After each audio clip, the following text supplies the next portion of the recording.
The catastrophe became imminent in 1924. The might of Islam's Khilafah was no more. The world cornered the Muslims after depleting our core. They took out their militaries and came knocking on our doors. They began to invade our countries from every shore. They taught us nationalism, tribalism, and our unity was out the door. They made us pledge to useless flags and brought their kufr to our lands. They showed us their culture and we became instant fans. We abandoned our religion and so Allah abandoned us. We broke our deal with Allah within our mutual trust. We were supposed to remain obedient and in Allah place our trust, but we fell into sins and were betrayed by our lust. Allah sent us a messenger who taught us success, to aim for Jannah and love this dunya much less.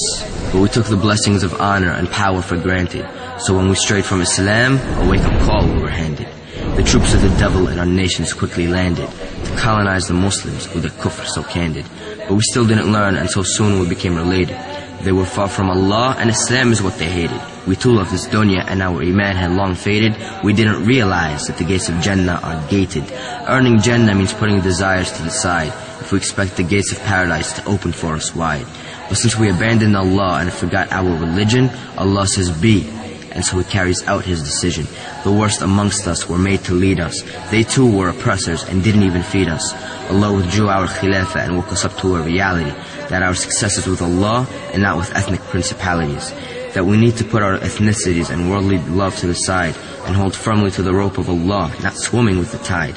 Our return success as an Ummah resides in following the Prophets and Sahaba's lives, and learning about and adhering sternly to the Quran and the Sunnah, and implementing Allah's laws collectively as an Ummah. To rise back to the top, we must return to our deen, beginning with our own individual beings, then moving on to our families, communities, and nations, establishing with Allah the best of relations.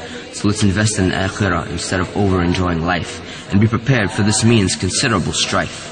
The hatred from the mouths of the kuffar continues to emanate. The time is for jihad, and salam to the believers who participate.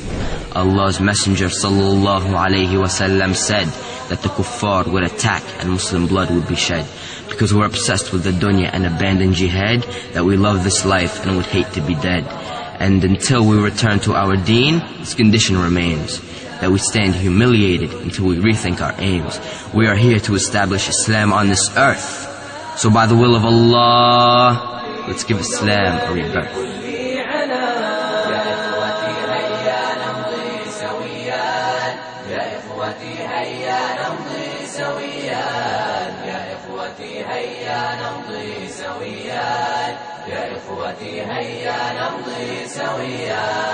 نطور نبغي سبيل المنى ونحفظ دوما مكاسبنا نزيل التخلف رمز الكسل نشجع نحو البناء والعمل